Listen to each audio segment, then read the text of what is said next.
Good morning, everyone. Good morning. Yeah, thank you, Tim. At least Tim has had his coffee this morning. I love it. So while the folks grab their chairs, we thought we would begin our discussion with you this morning. We are very excited to be here in Sioux Falls this morning.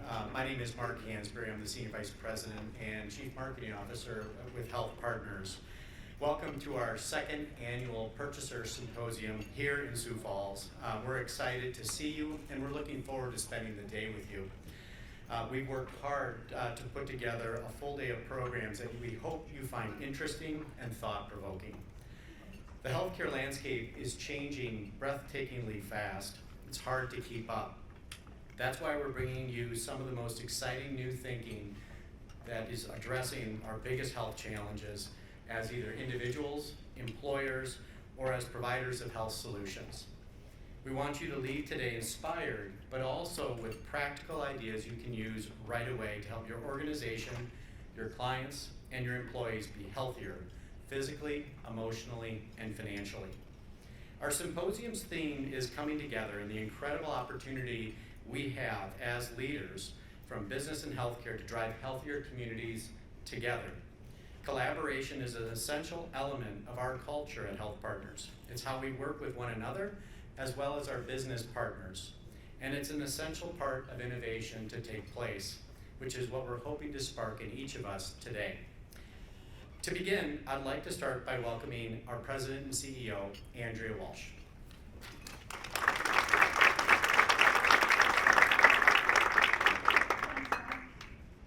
Good morning. Hope you are all well. I am so glad to be here, and I'm excited about the program that we've pulled together today. As Mark said, collaboration and partnerships is just a fundamental part of who we are at HealthPartners, so we really value you taking the time to get to know our organization better and to come to understand what capabilities we might be able to bring to bear to help you in your quest to serve your clients better, in your quest to have healthy employees, healthy families, and ultimately a healthy community. So I thought I would start this morning by just sharing a little bit about how we think about health at HealthPartners and the journey we're on to make health simpler and more affordable. And it really starts with this, and this is the lens through which we do all of our work with the various care systems we partner with the employers we partner with, and with the brokers we partner with. It's fundamental to how we serve health plan members. And in the healthcare industry, it's often kind of called the triple aim. At HealthPartners, it's our vision. Health as it could be, affordability as it must be, through relationships built on trust. And I'll talk a little bit more about what that looks like, but I think it's an important place to start because at HealthPartners, it's our compass for everything that we do. So many of you may be familiar with HealthPartners, and for some, you may be less familiar with us. So I thought I would just start out with a little bit of an overview about HealthPartners, who and what we are. Fundamentally, there are three parts of our organization that are inextricably linked. A health plan that serves about 1.8 million members across the greater Midwest. We've got members we serve in all 50 states across the country. They work for employers who are located here in this community, who are located in Minnesota, in Wisconsin, in Iowa. But as we know, our workforce is increasingly mobile. And so as a health plan, we've really made big investments in making sure that we've got capabilities that will span across the country. We've got a care system that's predominantly located and based in the Twin Cities. Minneapolis, St. Paul, that's where we got our start. It has been really helpful for us. I oftentimes say we're neither a health plan that has a delivery system, owns a delivery system, or a delivery system that owns a health plan. We have been, since our founders founded us, an integrated system where care and financing are just woven together because of the fundamental belief that the people we serve need both access to great care and a way to pay for it. And if you only have one and not the other, you can't quite get the job done. So we really strive to have that integrated experience.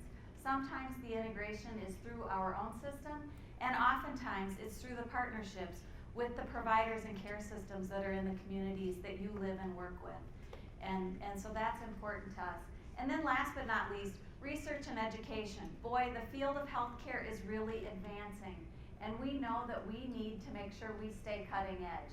And so our Research Institute is a big part of our organization. It's also the place where we train the workforce of the future in healthcare. So those are the parts of the organization, but really I think this is the most important thing for you to know about our organization, which is we're founded on a belief and enduring mission of improving health and well-being.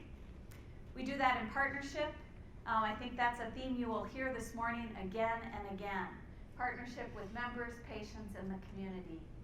Our vision I started out with, and I will come back to that, and our values really reflect how we show up when we work at our best. Values of excellence, compassion, partnership, and integrity. So as we get started this morning, I think oftentimes a story is better told through the voice of the people we serve. And I want to share the story of one of our health plan members, Edward. We all know that healthcare can be expensive and it can be complicated. And his story is one of the way we ensure that it is easy to not get lost in the number, that we've got your back, and we're here to help support you. So let's listen to Edward's story.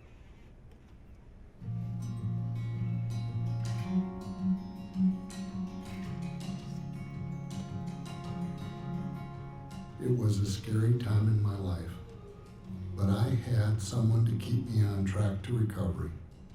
I wasn't expecting that kind of support from my health insurance company. I thought it was the flu. I just got hit by a wave of something really bad, and before I knew it, I was in the hospital having surgery to get a stent put in. I was told what I had was a widowmaker's heart attack, something only 2% of people survive. After my surgery, I started exercising more at the YMCA. I've been going there for years, and I actually work in the child care area. The Y was a big part of my road to recovery. Soon after, I got a call from Julie, a nurse from HealthPartners. I was doing everything I could to get my health back and keep the 75% of my heart that I had left as healthy as possible. And she was there to help me. She calls once a month to ask how I'm feeling, how my diet's going, and what's going on in my life. We've gotten to know each other, which makes it easier to trust her.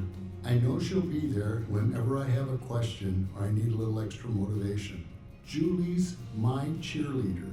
She keeps me accountable for reaching my goals. I'm lucky to have a health insurance company with a program like this.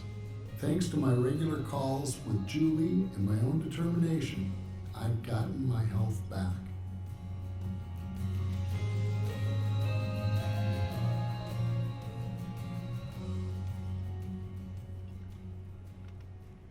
I love Edward's story because it's one of relationship.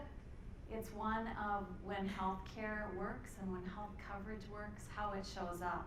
High quality, compassionate care. Somebody like Julie that's with you every step of the way to give you that nudge you might need from time to time as you go through recovery. Good coverage. I don't know if you heard Edward talk about how important that was, the not having to worry about how his surgery would be paid for, and the team that surrounds you as you go through your own healthcare journey. So I think his story reflects what we all want from the health system.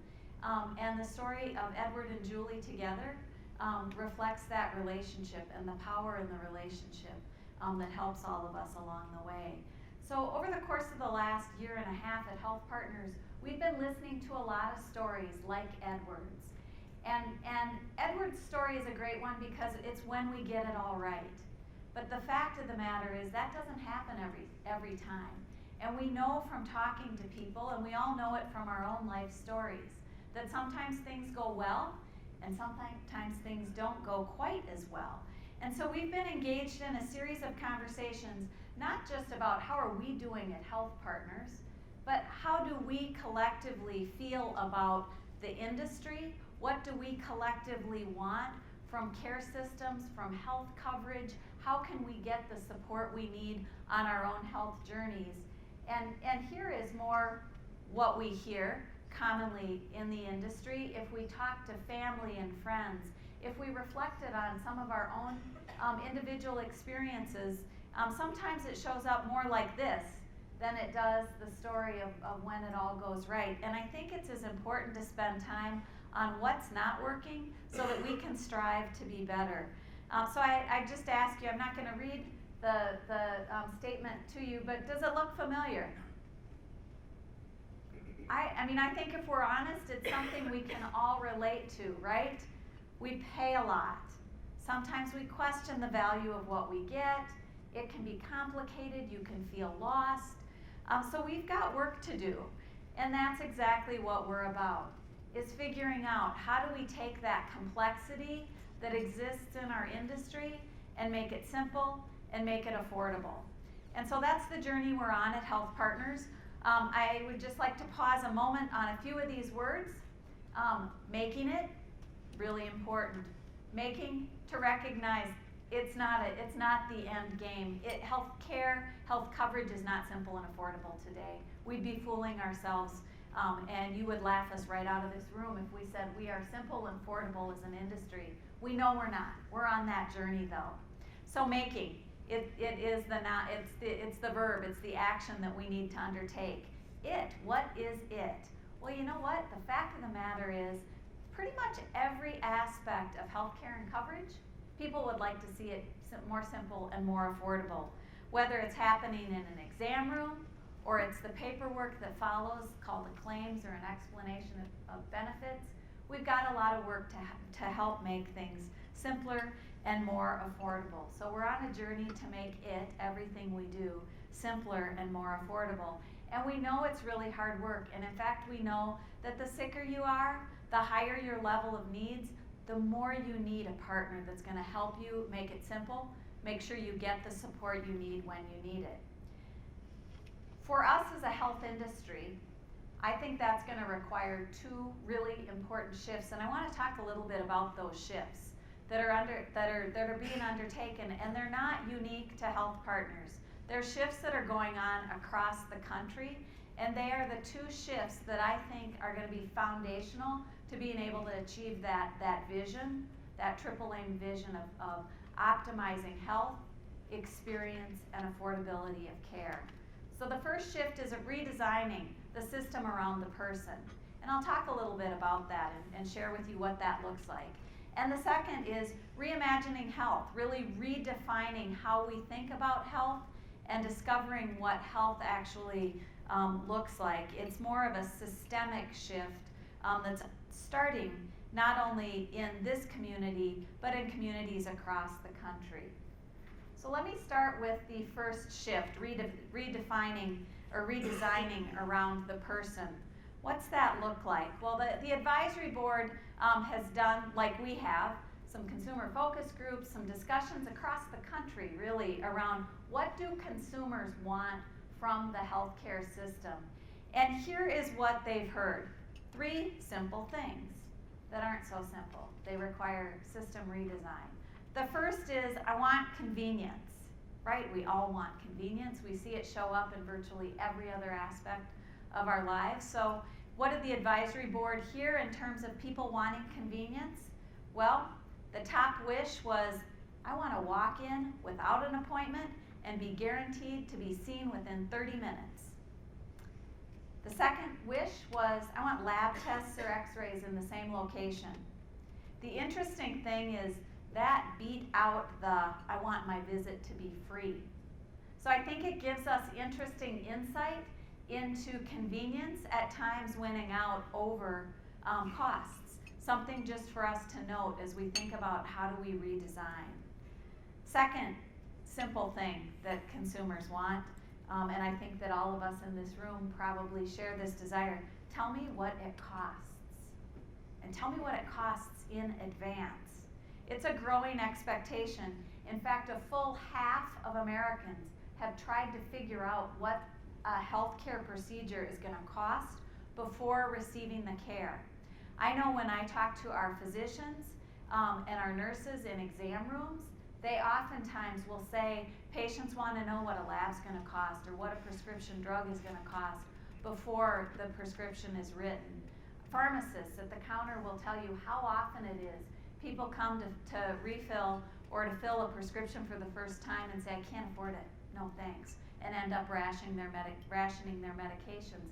And our member services reps will tell you when people call, a vast proportion of the time people are calling, they want to make sure they understand their network and they want some idea of what it's going to cost when they seek care. About 60% of our members today have a high deductible plan, which means they're paying premiums and they're paying as they go, deductibles. And so they want to know everything from what's the office visit going to be to what's the MRI going to cost. And the fact of the matter is, as we all know, there's a lot of variation in healthcare costs, and oftentimes you don't discover the variation until you get the bill. So tell me what it costs, a big deal. And then last but not least, show me you know me.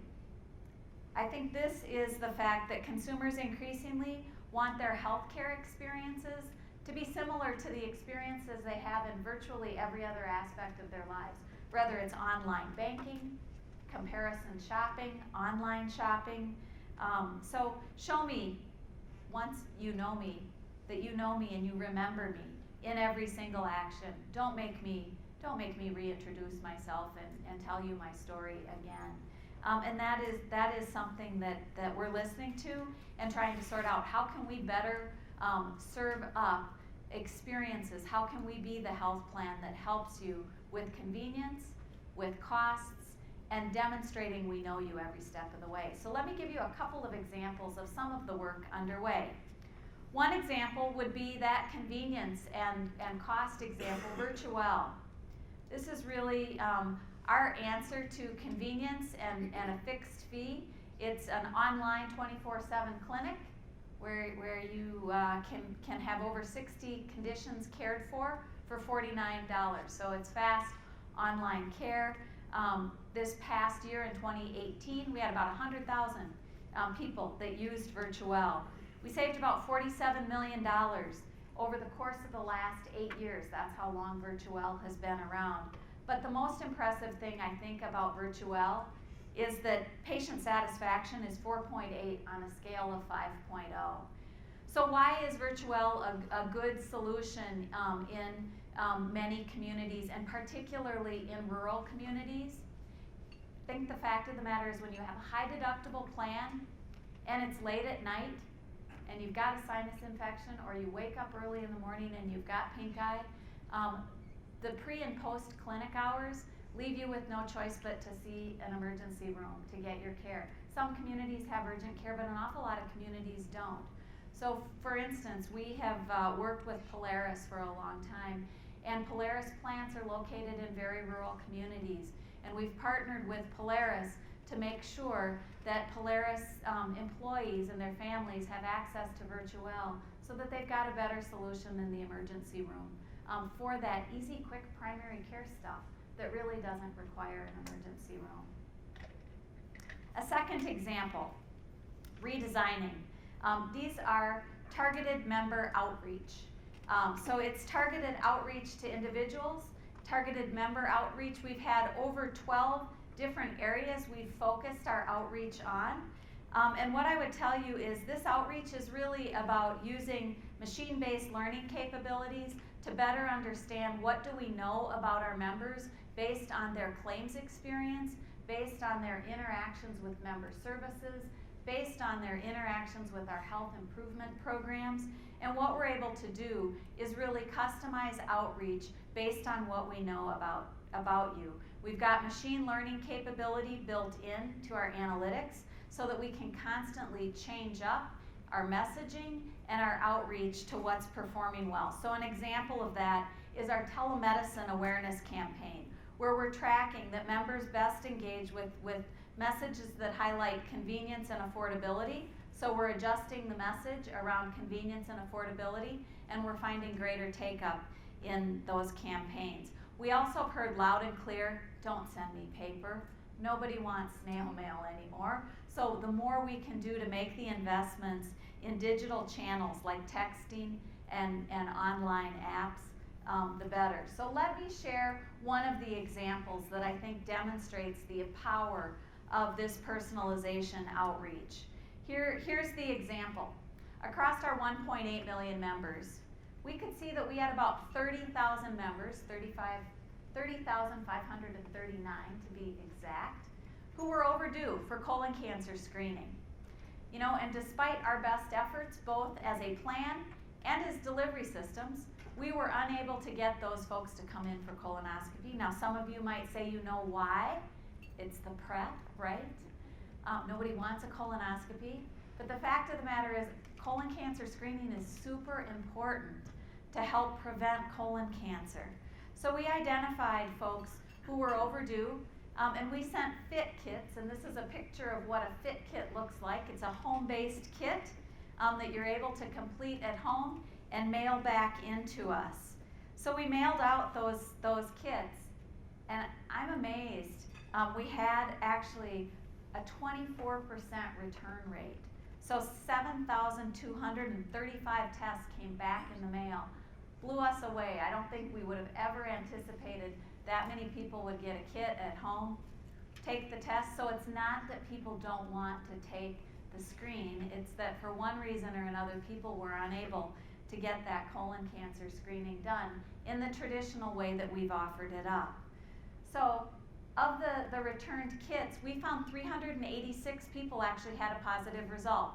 Now, one of the downsides to the FIT test is it predicts, it comes up with more positive results than actually our cancer. So that's good news, bad news, right? It indicates, though, you need a follow-up test. So the good news is we've had 186 follow-ups. That tells us when people are notified something might be amiss, you're more likely to follow up. That's been good news. Of the folks that came in for the follow-up, we found that 120 of them needed colonoscopy, so not all of them did. But of those that did, 76 of them had precancer polyps. So that's cancer prevention. That's identifying people who have a condition that needs tended to, and we're able to get that fixed. And 4 actually had cancer. So we were able to identify 80 people who needed care to prevent cancer, both the polyps as well as the treatment of cancer. That, I think, is a great example of what it looks like when you make it simple and you make it affordable. I think there was another important aspect to this campaign, and that is that we noticed a higher percentage of our members of color were overdue for screening. And so for us, it became also a health equity issue. How can we reach communities of color where there may be trust issues in terms of why individuals aren't coming in to traditional healthcare settings? And so we found that we were able to close our health equity gaps in colon cancer. We've also had some outreach related to mammography screening, and see there also the possibility of closing racial and economic gaps. It's been a really important initiative, and one that led us actually to receiving a Health Equity Award from CMS, the Centers for Medicare and Medicaid, earlier this year. The result of our colon cancer screening efforts were we were able to close the colorectal cancer screening gap from 11.5% to 7.6% in 1 year. It says we still have a 7% gap, 7.5% gap, but we're well on our way, and we think the power of changing up our outreach has allowed us to address an important healthcare disparities gap. At HealthPartners, we've had a long-standing focus on diversity and inclusion and on healthcare disparities. We look at health equity and diversity through multiple lenses. So race is one, economic is another, gender another, income, sexual orientation. These lenses give us good perspective on how our members want to be treated and how we need to be able to provide care and coverage better. So this circle on the right-hand side of the graph really is the systematic approach we use at HealthPartners to tackling how do we go about ensuring equity. And it consists of starting with the data. If you don't know where you're at, it's hard to know where you're going, hard to know what you need to address. So we take a look at data, And we use that data to guide us in where we have gaps in care, gaps in use of services. And from that point, then we look at how can we support with language access. How do we create a culture where everyone is welcomed, included, and valued? How do we make sure we have a diverse workforce that reflects the face of the members that we serve? And then how do we partner in communities? Because this work can't be done alone. We know it's through the power of community partnerships that we're best able to tackle this work. So beyond colorectal cancer screening, what are a couple of other examples of where we've made some important health equity progress? Well, one is with respect to our health plan members who need antidepressant medication. When we looked at the data, we noticed that we had a gap. Our white members were far more likely to complete their treatment course with antidepressant medication than our African American, other racial, and ethnic minorities. So we have targeted outreach underway, and we've been able to close that gap from 18.7% to 12.8% over 3 years. Again, we still have a gap, but we're making some good progress in closing what has been a tremendous challenge for us as an industry.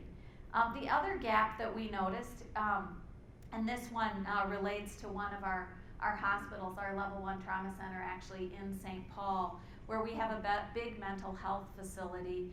And what we noticed is that our patients that spoke English as a second language had a far longer length of stay. And the reason is that part of your recovery and part of your treatment is group therapy. And think about it, if you don't speak English and you're in group therapy, it's really hard to follow the conversation when the interpreter is sitting side by side you, because the interpreter services historically have been asynchronistic. Someone says something, the interpreter responds, the individual patient is able to say something back, and you think about how disruptive that is to the flow of a group therapy session. Through the use of simultaneous interpreter services, we've been able actually in a 2-year period to nearly close that gap down to just a 2-day difference in length of stay, and it began as more than 10 days length of stay. So way better care for our patients, way better healing and treatment, and frankly, we've been able to serve a lot more patients as the result. And all of us know mental health access and inpatient access in general is a big challenge in virtually every community across this country. So a good example. Another way to think about health equity, and this picture this picture happens to be along the I-94 corridor, where there's a 13-year difference in lifespan over a 3-mile stretch of I-94. What I would tell you is if we looked at the I-90 corridor across the whole span of South Dakota, I guarantee you there will be a difference in lifespan. Your zip code makes a difference. I don't know that it would be 13 years, but the ability to access health care is one part and only one part to the health equation, which leads into the second part of the shift that we need to see happen, which is the shift in setting and rethinking, reimagining health. And I'll go into that in just a moment. I want to just land though on our redesigning around the person. Where are we going with that? And then I'll jump over into reimagining health, and I'll go back to that strip of the freeway. So redesigning around the person, what are we doing? Well, more help navigating to the right care, to the right venues. How do we help people get the care they need, when they need it, in the right venue? Engaging in care support services, whether it's Julie over the telephone, or it's a text, or it's a do-it-yourself help support tool. We know that people want support, and we believe through partnership. Some of it we can do alone, and some of it is done in partnership as well. And then more tech-enabled health, I think you'll see on the horizon. Let me shift gears and talk a little bit about reimagining health, because I think it's going to be an important part of where the industry goes as we move forward in terms of being able to really deliver on what healthcare consumers want and deserve. And fundamentally, Reimagining Health is about two changes that are underway.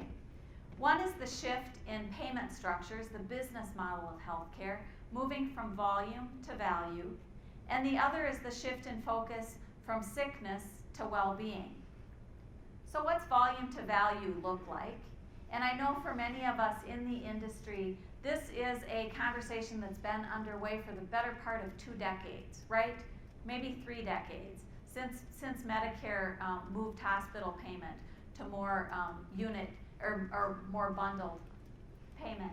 We're though on a journey at HealthPartners to figure out how can we move from a volume-based system to a value-based system. How can we link payment to results, not volume? How can we have incentives for quality and efficiency, total cost of care, and consumer-focused innovative models? So what are we focused on as we think about this journey?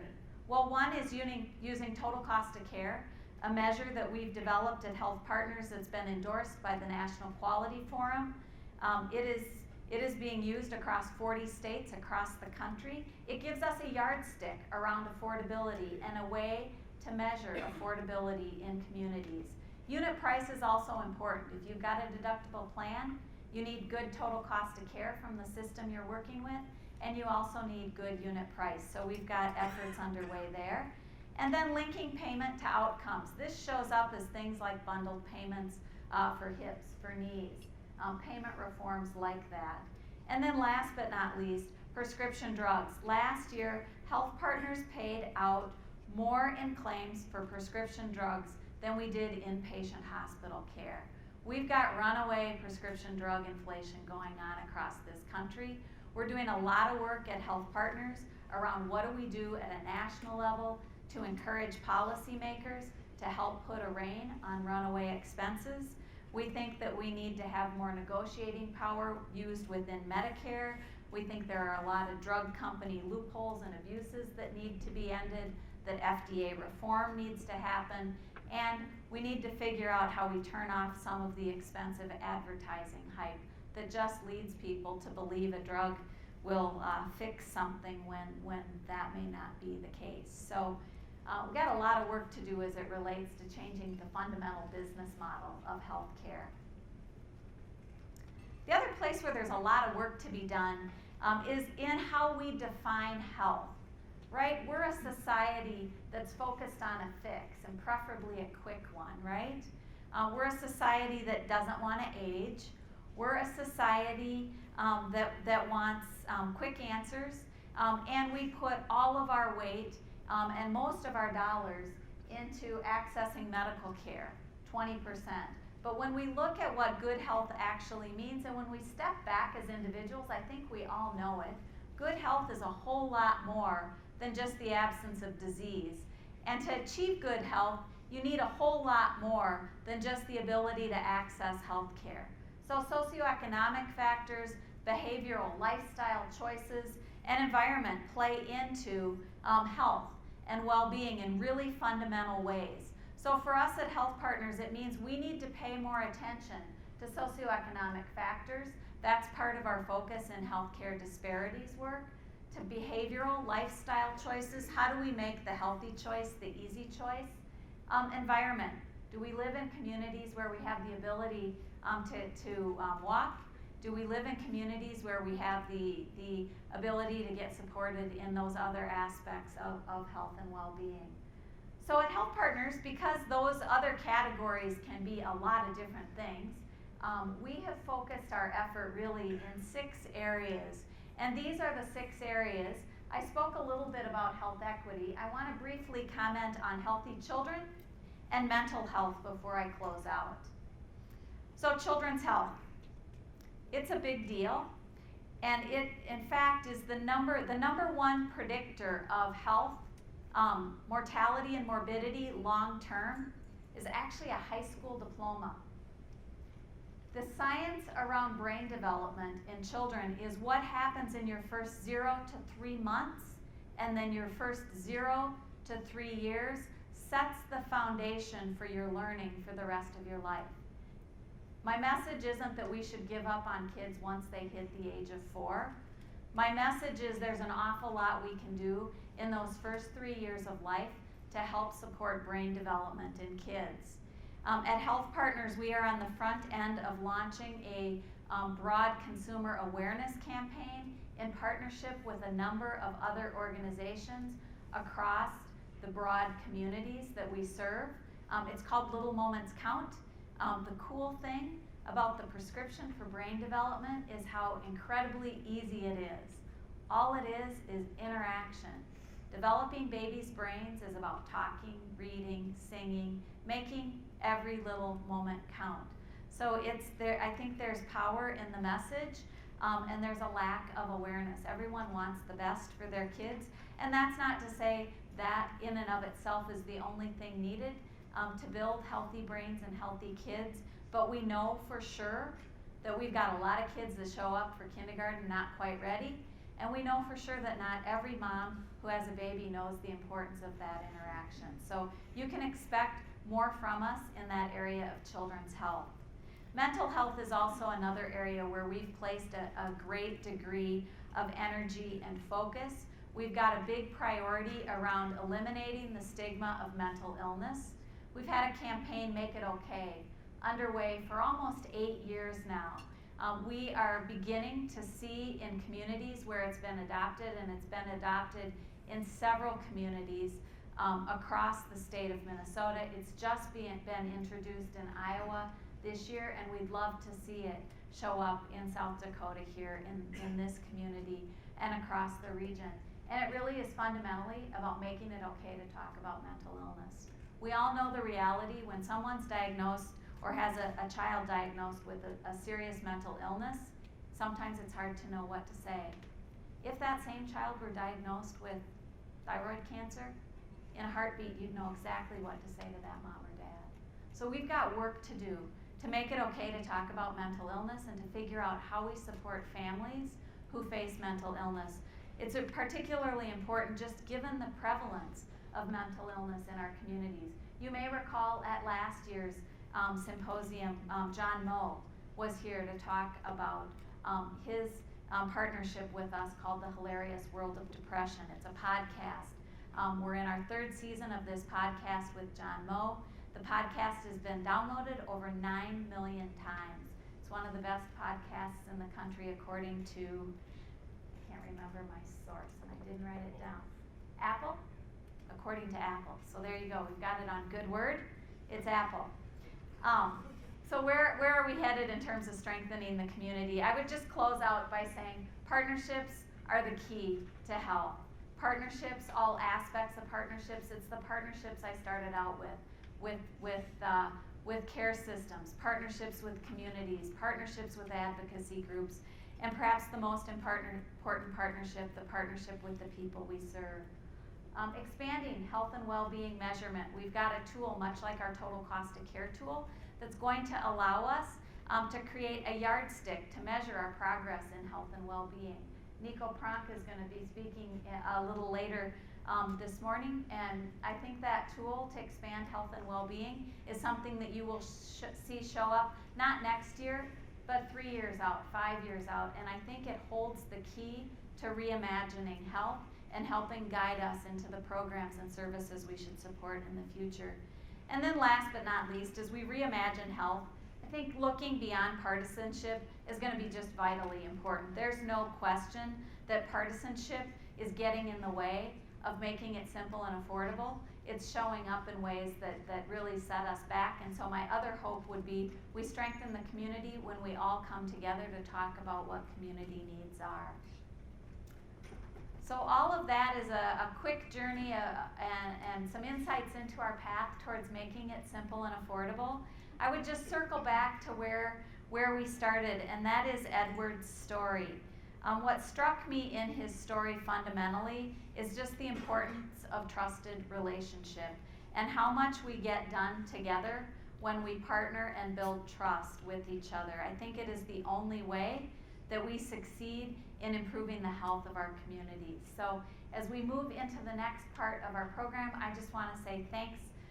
It's great to be here, and I look forward to the opportunity to engage with you here this morning. Thank you.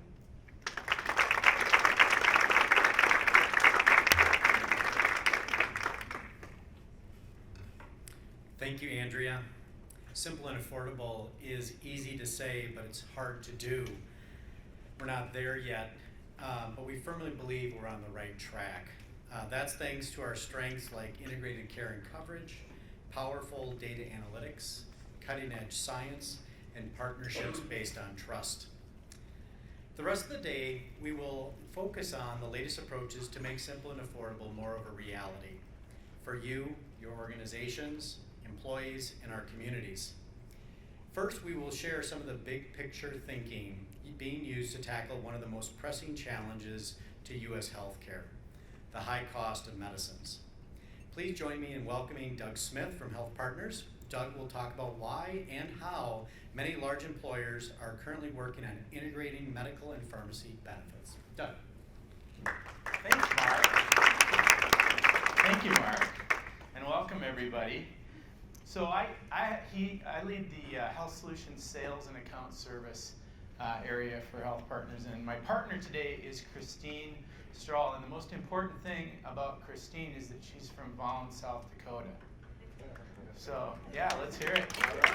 All 150 people in Walsh, yeah. So actually, Christine is a pharmacist. She's a PharmD, and she leads our clinical pharmacy programs for HealthPartners. At HealthPartners, we achieve some really amazing pharmaceutical results, and we're gonna show you some of those things today. It's no stretch to say that they're industry leading. You'll see that. But what Christine and I really want today, by the time we're done, is for you to understand how we do it. It's not a secret.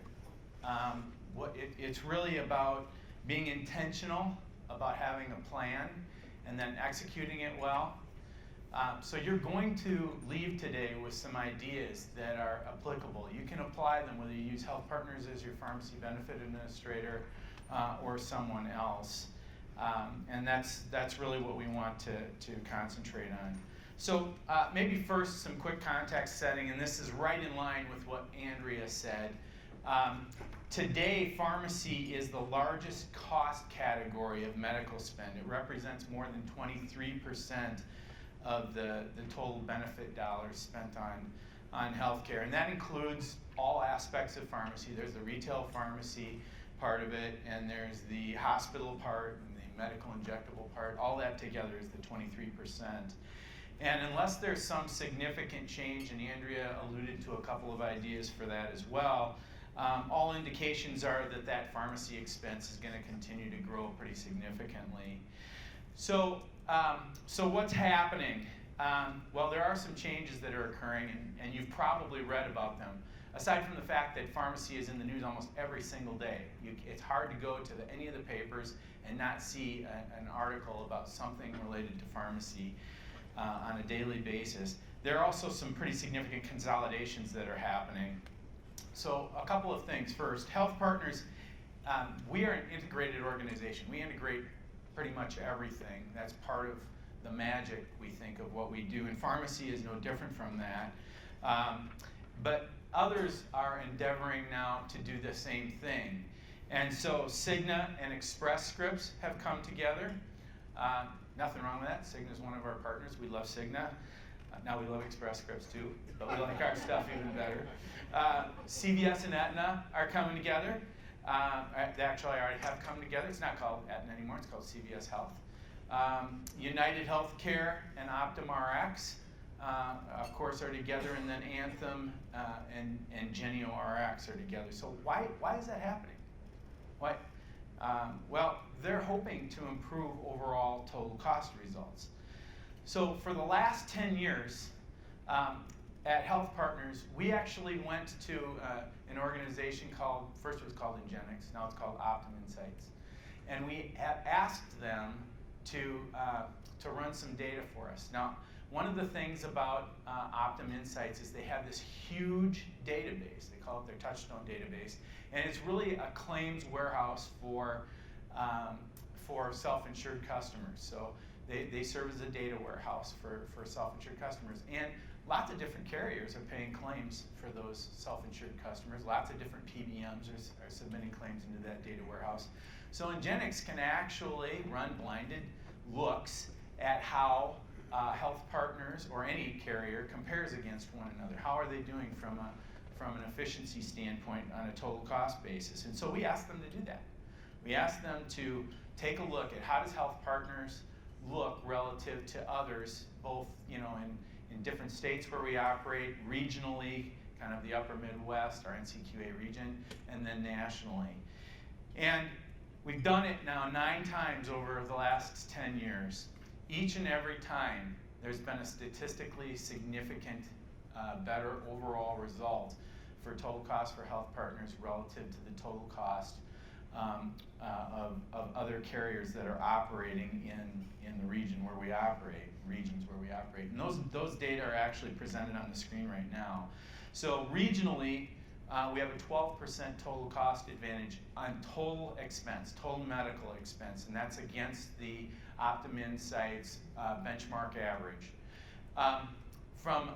When you look at just the pharmacy costs, it's actually a little better than that. There's a 16% improvement. So pharmacy is contributing a lot toward our ability to achieve better total cost results. And actually, when you look at nationally, it's even more that way. We have a 6% advantage nationally over carriers in that data bank, and a 23% improvement from a pharmacy perspective.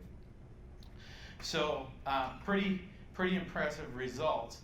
And if you take a look at it another way, let's look at the HealthPartners pharmacy cost comparisons in the national published data.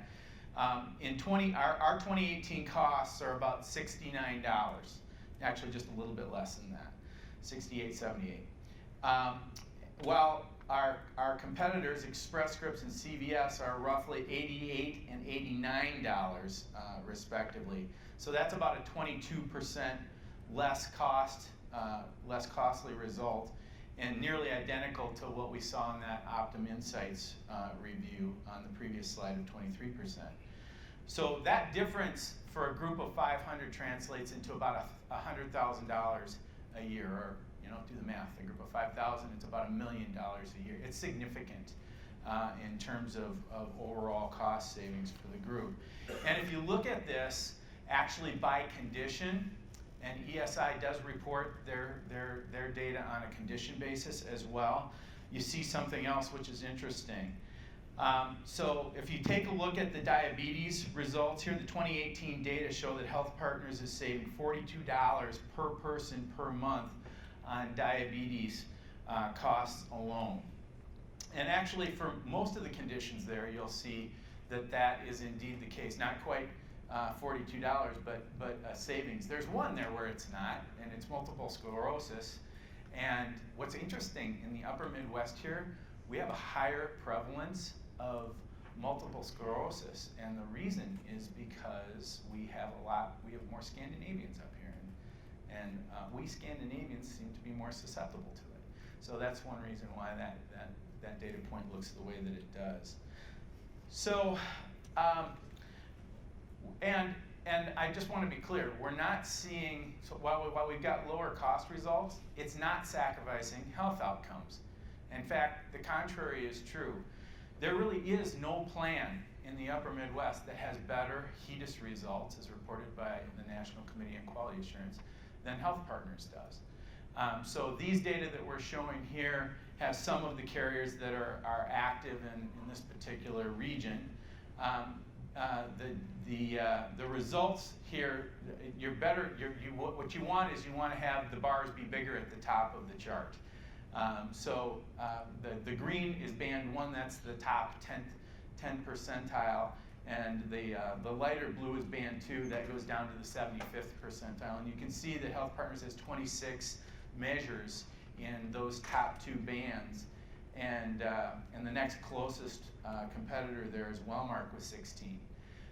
So a pretty significant difference, and that difference has been that way for as long as I can remember. I've been doing this now for about 30 years. I think I've been looking at these data for at least 2 decades, and it's always been that way. So it's a pretty important thing, because health is one of the things we're concentrating on. We don't want to sacrifice that on account of the cost. So why aren't others duplicating these results already? What's going on here? Well, one big reason is that we recognize right from the start that pharmacy is a part of a much bigger care picture. And as a result, we designed our overall member experience. And I want to say that again. We designed the member experience. Andrea talked about intentionality. You're going to hear those words a lot today. And it's on purpose. We're intentional about it. So we designed that overall member experience to include pharmacy and pharmacy management. In many ways, it's kind of like this fine watch. So pharmacy is one of the cogs in the watch. It needs to fit absolutely perfectly, or the measurement of time doesn't happen correctly. The performance of all other parts of the watch, so things like member services, care support, mental health, disease management, etc., they're all dependent upon that pharmacy cog being perfectly in sync. Likewise, the pharmacy cog isn't going to work well if all of the other components are not set up to optimize its performance. So moreover, when you bring it all together, just like the elegant face of this watch, you never see those working parts. You simply see the elegance and the clean execution of the triple aim. That's what we're after. So shown here are some of the findings from our most recent studies. And similar studies have been, with similar results, have been completed by Cigna, Aetna, now CVS Health, and others. The study compares the total cost of care results from groups who have chosen to carve out pharmacy compared to those where pharmacy is fully integrated with all other parts of the health plan management. And it helps to make clear why an integrated approach is producing superior results. So starting at the 12 o'clock kind of portion of the wheel of these results showed, you'll see that we have 38% higher identification rates for referrals into care programs when we have an integrated solution in the this is actually the HealthPartners numbers, which led to 90% more in-depth medication reviews, where 30% led to a recommendation of some sort of a medication change, which resulted in 20% lower chance of experiencing an adverse event, and 12% lower hospital admission rates, so there's a big cost savings right there. And ultimately, we saw a 2 to 4% lower total cost of care. And just to be really clear about that, that's 2 to 4% savings on the total medical expense. It's not just the pharmacy cost. So on the low end of that scale, that translates into about $10 per person covered per month. Pretty significant dollars in terms of the total medical spend. So one significant reason that we achieve the results we do, as I mentioned before, is that we consistently look for ways where we can help our members, especially those with high costs, and we design it into the intentional experience for our members. So we have a member who's a college student going to school far from home and living with a serious condition called Crohn's disease. Her doctor determined that the best way to control her condition was using a drug called Remicade. It's a really expensive prescription drug, but it's also really effective. She couldn't take the medication herself. Has to go to an infusion center or have it infused somewhere else. It's not something you can inject yourself, which makes it even more expensive. And on top of that, it was difficult to manage for her because she's going to school. Actually, she's in a rural community in the southeast part of the U.S. And so our pharmacy team, they review each high-cost case to see how they can make it more simple and affordable for our members or patients. And in this instance, the team saw an opportunity to help this particular patient receive the medicine she needs in a more private setting than her college dorm room, which would have been the option, if she otherwise she would have to travel to a different town and get these infusions. So in this case, we worked with this member and talked with her, figured out that she had a friend from this community. She could actually have the infusion in her friend's home, not a college dorm room. So we found an in-home infusion site and worked with all of the out-of-state rules that we needed to get that member her infusions in her friend's home. So a much more private setting. And we're able to do this in a way where our infusion schedule was not disrupted. So the outcome was a much more simple and affordable solution. It resulted in better health. And it's an example of the way that we design these intentional experiences for people, but do it in a custom way for each individual member. So as we drive to more simple and affordable solutions, we leverage 3 elements: the right culture, the right partners, and the right drugs. And so my partner Christine is going to take us through and explain how we look at that through those 3 different lenses. Thanks, Doug. Good morning, everyone. And I am going to talk about how we do it. So, isn't this a great picture? Actually, I looked at it, and since Doug introduced me as being from Walsh, South Dakota, I will tell you the first time I saw this, I said, actually it looks like my dad's gym class, probably from class of 1957 in the Volun Blue Jay yearbook. So, but what we tried to do here is find a picture to illustrate our culture. How do you find a good picture describing culture, right? But we wanted you to take away 2 principles from this. First, we have a culture of trusted teamwork, and second of all, everyone has an important role to play in our culture, and that's one of the ways that we are delivering on these great results. This culture of helpfulness is based on trusted teamwork. Just as we see in this picture, looks a little goofy, but when you look closely, you can see that being able to do this is going to take a lot of strength, a lot of practice, and a lot of trust in each other, especially when you've got people standing on other people's necks. And healthcare is complex, right? Life's a little messy.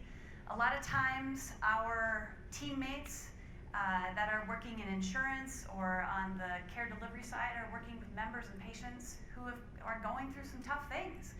And when you're working through that day in and day out, a lot of times you need some support internally too, and that's really where this culture of helpfulness and having a trusted team member really helps out. And we want you to understand that working with a partner that has an internal culture of helpfulness, really that's going to help you and your customers receive the best healthcare experience possible as well. The second part that I said that this picture illustrates is that everyone has an important role. We in the pharmacy area have many skill sets, and many people like me are kind of behind the scenes, but what I want to talk about today are 2 important roles that are member-facing, and we'd like to highlight them for you because we think they're different than other organizations may have. The first one is a pharmacist role, and these pharmacists are actually meeting with members, generally members that are on a lot of medications, and so they will meet with members, review their drug therapy, and then in partnership with the physician that's caring for the member, help make sure that the member's drug therapy is optimized. And we actually call these our medication therapy management, or MTM pharmacists, and I'll refer to that later in the presentation as well.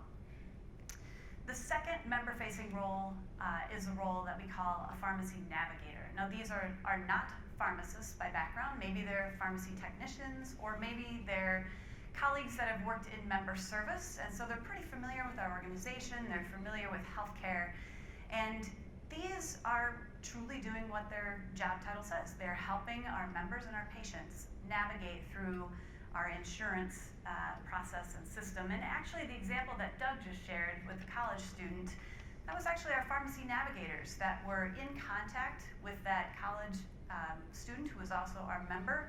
And then they were also in contact with that student's doctors and nurses. And they were the ones helping to coordinate the best infusion schedule for that member. So how do we use those roles? Well, we use those roles in key relationships. And here we're illustrating 3 of them. The first one is we have a strong bi-directional relationship between pharmacy, and especially those MTM pharmacists, and also our medical and behavioral health care managers. And if you want to think about it, actually those clinical pharmacists or medication therapy management pharmacists are really pharmacy case managers. And not only do we use our data that we have, because we are leveraging the pharmacy data to do early identification so that these members get into or have an opportunity to get into disease and case management as early as possible. But we're also, our teams, our pharmacy and our medical and behavioral health teams actually hold weekly rounds. And they'll talk about complex cases that maybe they were managing, and each of the team members will get a chance to give input from their specific expertise. The second relationship that is key for us is around those pharmacy navigators, and that's our partnership with member services. If you think about it, pharmacy is the most frequently used health plan benefit, and consequently it generates some phone calls. In fact, 44% of calls to our member services area are pharmacy related. Now think of the missed opportunities that occur when there's not a strong relationship between member services and the pharmacy benefit team. And at HealthPartners, our pharmacy navigators are embedded within our member services so that it's a seamless transfer if our member services decides that they have a pharmacy question that they cannot answer for that member. The last key relationship we want to highlight are some of those back-end services, some of those the medical plan services, and especially as they relate to specialty pharmacy. Now, specialty pharmacy, for those of you who are less familiar with drugs, I like to think about it as those are the medication that your specialists or your physicians who are specializing in certain diseases generally prescribe, and they're generally very expensive because they're the injectables, Remicade that Doug mentioned in that case example being one of them. But what we're seeing today is that many of those specialty drugs are used to treat conditions that span both the pharmacy and the medical benefit. Chronic inflammatory disease may not exactly be a term you've heard about in the past, but I'm sure you've heard of rheumatoid arthritis or inflammatory bowel disease or even psoriasis. Those are all specific conditions that we would classify as chronic inflammatory diseases. And the drugs that we are using, the specialty drugs that we are using to treat those conditions, some of them are infused, like Remicade, but some of them are pills, which you're going to get at a pharmacy, and some of them are injections, which you would get from a pharmacy and actually give to yourself. Now, generally, insurance distinguishes that infusions or professionally administered drugs are claimed through the medical benefit, while drugs that are dispensed by pharmacy, of course, the cost and the claims for those go on the pharmacy benefit. The advantage for us at HealthPartners, because we are an integrated pharmacy department, is we have oversight of both of those. And we are able to maximize safety and limit waste by managing both sides through our integrated program. And these integrated relationships, culture, this model, this is one of the key reasons we perform so well. And as you saw earlier, others are coming to the same conclusion. I want you to consider the case of this 60-year-old man who has heart failure and kidney disease. Unfortunately, he's also got some other ailments that he's been dealing with, maybe a stomach ulcer, a little pain, and as a result of all this, he's got some mental health issues. He's not feeling so great about his situation. He's got a lot to deal with. This man was identified through our case management and referred to our pharmacy medication therapy management team, or those clinical pharmacists who actually meet face-to-face with members and patients because of all the medications that he was taking. If you're familiar with heart failure, you understand that there's a very high readmission rate often because your heart's not pumping, your heart's not working quite as well as it maybe was years earlier. And so it's very important to have your medications optimized in these patients to prevent rehospitalization. And so the pharmacist actually met with the patient and noted that because of his kidney disease, some of his medications weren't being broken down as well by his body, and they were starting to build up. So the pharmacist met with his care delivery team or his physicians, and they agreed to make some changes in his medications. And we're happy to report that as a result of that interaction, he felt much better, and potentially a hospitalization was avoided. This was an example of how a nurse case manager referred their patient that they were taking care of to our pharmacy team. Next, I'd like to move to the second element of what we think makes us perform so well, and that is choosing the right partners. So like any business, we have parts of our business that we think are commodities, that they're repeatable by most partners. But then there's also parts of our business where we say if we do that really well, it's going to be a competitive advantage. The first part of our partnerships are in pharmacy network and actually our claims processing. Adjudication's a fancy word we like to use in insurance lingo, sorry about that. But claim processing partners. And we do have a relationship with a national claims processing partner because we don't think it makes sense for us to invest in the IT for a pharmacy system. This is the system that connects all the pharmacies to all the insurance plans. And we consider that a commodity service. So we actually partner with someone else for that. But that same partner also helps us manage our national pharmacy network. And we do feel that we have a really great partner for this because our partner does not have any pharmacies of their own. And so as a result of that, we feel we're able to drive even incrementally better discounts with all those national pharmacies because there's no perceived competition there. Second, we have partnerships with specialty pharmacies. This is kind of the space I've lived in for my time at HealthPartners until recently. And the specialty pharmacy industry is very interesting. Over the last, I'd say, 20 years, as these new drugs were developed, it kind of spawned a unique pharmacy, a standalone pharmacy industry. And so while some of these drugs you can go to your local pharmacist and receive, many of them are not available for wide distribution at most pharmacies that you and I would frequent. And so there are these closed-door pharmacies, and the prescriptions generally arrive through mail. So it's important to us to find a really good specialty pharmacy partner, one that has a lot of these drugs available, and then two, one that has superior clinical programs. And so we feel we've been able to do that. If you noted on Doug's slide, we did say that we do have a specialty pharmacy ourselves. This is actually a recent event for us. We have been talking about building our own specialty pharmacy ever since I got there, but it's not as easy or as cost effective as you would think. And so just in the last year, we opened an oncology specialty pharmacy in partnership with our care delivery teams. And one of the reasons we did that was because we feel there is an element of value in the coordination of care and actually having that specialty pharmacy and the pharmacists that work in that pharmacy side by side with our physicians and nurses who are caring for those oncology patients. Well, while there are some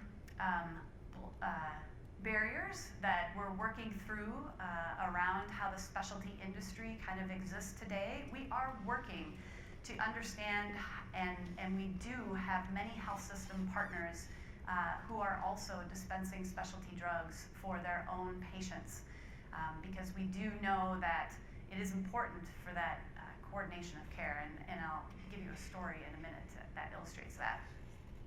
But the last partnership relationship that I want to talk about is that of the care providers. These are important to us as well. Obviously, they're the ones that are really owning and managing the health relationship of our insured members. And all of our providers are currently under payments and performance metrics that include pharmacy quality and affordability objectives. In fact, at HealthPartners, about 90% of our members see a primary care physician that is covered under our total cost of care payment arrangements. And again, pharmacy is included in there. And so we feel that a big reason that we achieve over 91% generic utilization compared with roughly 86% by other PBMs who release their results publicly is that we have a different relationship with prescribers. We feel that they are aligned with our goals of both quality and affordability. And now that 5% generic utilization difference doesn't seem like much, but when you consider that the cost of a 30-day prescription for a generic drug is $20, and the cost of a brand drug, even with a rebate, on average is about $250, and then you jump to the specialty drugs, where on average the cost is about $5,000 a month, you can see that if you're using more $20 generics, over time, again, the difference compounds, and you can see the value. As partners with providers and as a provider ourselves, we also want to make their job easier. I'm sure you've heard a lot from physician communities. If you are in those circles, that insurance plans create a lot of administrative burden for them. And we understand that, and we are working very closely with them, and the industry understands that, and all of us, I think now the technology, again, Andrea was mentioning it, we've been talking about how do we do this for the last 20 years, but I think we're finally at the tipping point of being able to connect the health insurance systems with the prescribers and the electronic medical records at the point of care. So when you're sitting in your doctor visit, having a conversation with your physician, they now soon will know what is actually on your insurance plan's formulary, and they may actually be able to tell you how much it costs. So we're looking forward to that. We're getting that out in some of our areas and with some of our provider partners, but we do see that as being more widespread over the next 3 to 5 years. The last partner in the care provider area that we do want to highlight is that of our community pharmacies. Being a pharmacist, we don't want to forget about them. Again, they're the provider that actually sees our members most frequently. And we are working with them to help them, give them tips and information that helps them assess the adherence that any particular patient has to their medication. And then we're also helping them make sure that clinical goals are met for chronic conditions like high blood pressure and diabetes. We're actually doing this through a performance, a quality and affordability program for pharmacists, just like HealthPartners has for physicians. I'd like to highlight a little story that talks about the value of integration again, and I'm going to draw our attention back to specialty drugs. Stelara is a very expensive drug for several of the chronic inflammatory conditions. Most recently, it was approved for inflammatory bowel disease, and specifically Crohn's. Now, the interesting thing about Stelara is, one, it costs about $18,000 a dose, depending upon your indication. But in this case, so that can add up quickly, and it can be very expensive over time. The other interesting thing about this is when it was approved for this stomach-related condition, you actually go into your doctor's office first and get an infusion, and then about 8 weeks later, you get it from your pharmacy and you start self-administering it to yourself, and you take it chronically. So one of the things that we saw, given that we've got the big picture, we were looking into our data and we saw that about half the time, the second prescription was actually being dispensed too early. And in some cases, they sent the second dose before the patient had even gotten their first dose in the office. So you know that that could mean some patients could not understand the directions correctly and actually start giving themselves that medication too early. That could lead to unwanted side effects.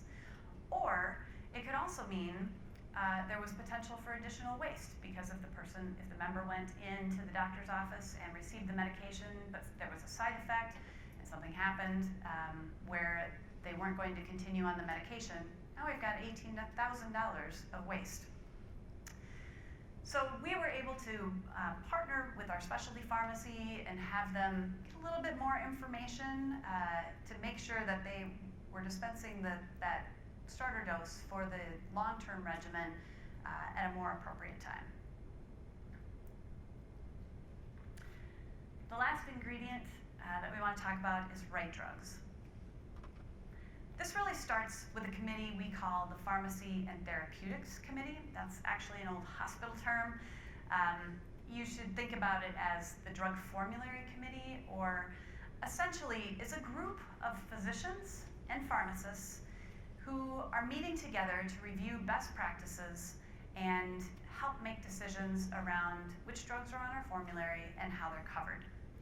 Now, we also know healthcare is a very local experience, and so one of the things we are doing is that while most of the physicians and pharmacists on our committee are actually primary care or internal medicine type physicians, we have a network of over 100 specialists throughout the 5-state region who are helping give input into how we cover drugs in any one particular condition. And that input is directly taken to the P&T committee when they meet, and so those internal medicine docs and primary care physicians and pharmacists who are making the decisions see the recommendations of those 5-state area specialists, and they have a chance to give input into those decisions. How does the P&T make decisions? First, we're focused on best health. Which drugs are going to deliver the best possible clinical outcome for our members, for the majority of the members?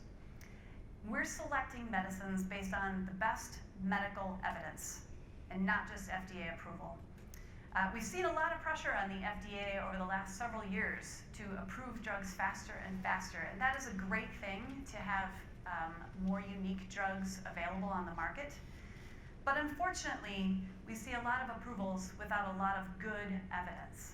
And we are really, our physicians and our pharmacists really care deeply about this, and you will see this embedded into our coverage criteria. Second, once the clinicals are evaluated and the decisions are made, then we look at the cost. What's the lowest drug cost option for the condition? We look at brands with rebates, we look at brands without rebates, and we look at generics. We're always looking for the lowest net cost or the lowest overall cost. We don't chase rebates, and we never had. And because brands with rebates can still be more expensive than brands without rebates, and definitely more expensive than generics.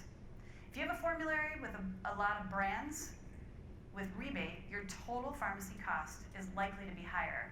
And our perspective is that that's probably why our pharmacy costs are 20% lower than some of the others out in the industry. Concerning rebates, now I think most of us are probably aware of what those are because there's been a lot of talk about them recently, but those are the back-end payments that the pharmaceutical manufacturers will contract with the insurance plans like us. In order for someone to be on the formulary, then they give us a back-end payment essentially to drive volume to their drugs. Now, we have always been transparent about those rebates, and so if you are a self-insured customer with us, you're able to choose whether or not you get all the total value of those rebates or whether or not those rebates are applied to your next premium, and the premium's offset by those rebates. And there's a myth that we also want to talk about too. The myth is that the bigger the PBM, the better the pharmacy network discount or the biggest rebates. We know that's not true, again, based on the facts that Doug showed you earlier in the presentation about the lower PMPM that we're able to drive to. Last, after cost, we don't want to forget about improved experience. By simply selecting the right drug with the best evidence and the lowest net cost, so that it's affordable for our members, because that means they're going to be getting a better experience. Within the past year, we added an app onto our phones so that now drug costs based on any pharmacy that your members might be located by, they can actually go to their phone, put in their drugs, and understand the actual costs that they will pay at the pharmacies of their choice. And we think that's very helpful, and it will help members seek out the lowest cost drug therapy. So last, we want to close just by talking about where we're going in the future. As Andrea mentioned, we at HealthPartners are working on redesigning around the person and reimagining health. And we just want to give you a little taste of what we're thinking about in pharmacy in terms of those two components. Formerly, pharmacy benefit management has been about having the drug list and having the lowest unit cost. But more and more, pharmacy is really about disease and case management. It's coordinating care across the various referrals, specialists, pharmacists, and others to make sure that member treatment is optimized and safe.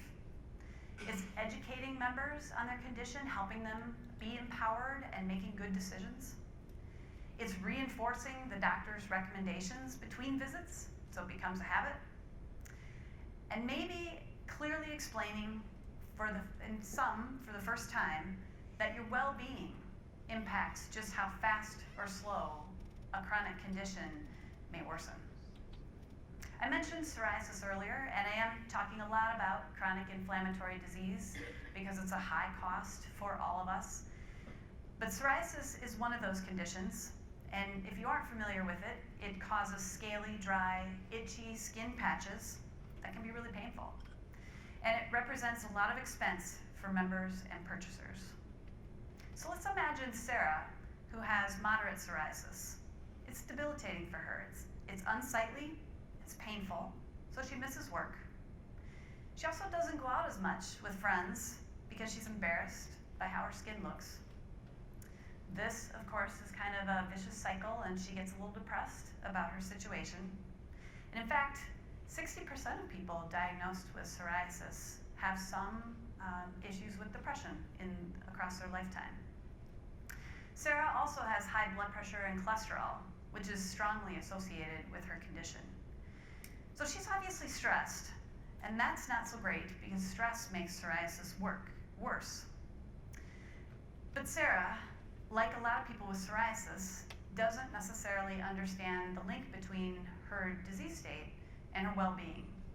She doesn't realize that lifestyle triggers such as stress or bad eating habits, I happen to like sugar, so this will be tough for me, smoking, lack of sleep can cause flares in her condition. And I'm sure you can agree that's not necessarily an optimal experience. And I think one of the things that we realized too in our conversations with providers is partly because of our industry and how we've cut down the times that doctors have to spend with their patients in an effort for them to make the reimbursement that insurance companies give them. Many specialists assume that the primary care providers are having these conversations, but that's not always what happens because not everybody with a chronic condition sees a primary care provider. So let's imagine a different scenario. Let's say Jeff, somebody with mild to moderate psoriasis who's just diagnosed, was provided a patient support program that's an extension of his dermatology care team and his health plan. And as soon as he's diagnosed, Jeff receives education to understand his disease state, and this is done to supplement whatever his care team has or hasn't already counseled him on. Second, he receives an explanation of some of the plan benefits that are good options for him to look into based on his disease state.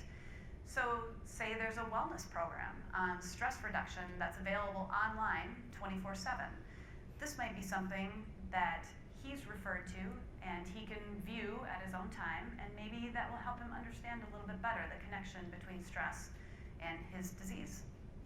And then last, in between visits with his dermatologist, there's someone, maybe a pharmacy navigator, who's talking to him about any barriers he might be having to adhering to his drug treatment regimen that's been prescribed by his doctor. And moreover, Jeff is receiving these messages and support in the manner that works best for him. And again, we talked about that earlier. We are less about sending letters to people now and more about if you are interested in digital communications, that's available now too. So doesn't that sound like the type of support that you'd like to provide to a member who might be on a drug such as Stelara at upwards of $60,000 a year? We think so. And at HealthPartners, we're being intentional about this experience. We're designing the experience that members expect, and we're working hard with our partners to execute on them consistently. We produce Jeff's experience because we have relationships and partners with specialty providers that want to work with us on the plan side at all levels of support to bridge his experience gap for members and patients by aligning resources, both people and technology. This is not easy, but we're uniquely positioned to be able to produce these kinds of experiences, and we are mapping out experiences for other conditions as well. But our goal is really to move upstream in the disease process prior to needing really high-cost specialty drugs. So we're excited about this work, and we're excited that we are working collectively on the kind of change and innovations we'll be delivering. Optimal pharmacy management is important, but more important than that is the overall healthcare management, and pharmacy is an important part of that care.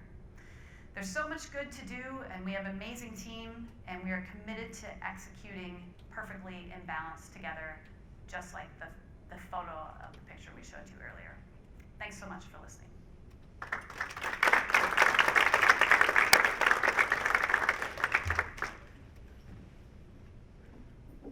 Thank you, Christine and Doug. Appreciate that. Who's ready for a little break or a second cup of coffee? I hope everyone is, because we're going to take about 15 minutes.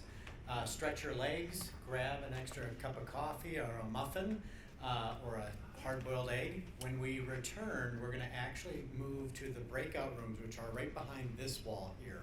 And we're going to have 2 back-to-back breakout sessions starting at 10:15. Great, thank you.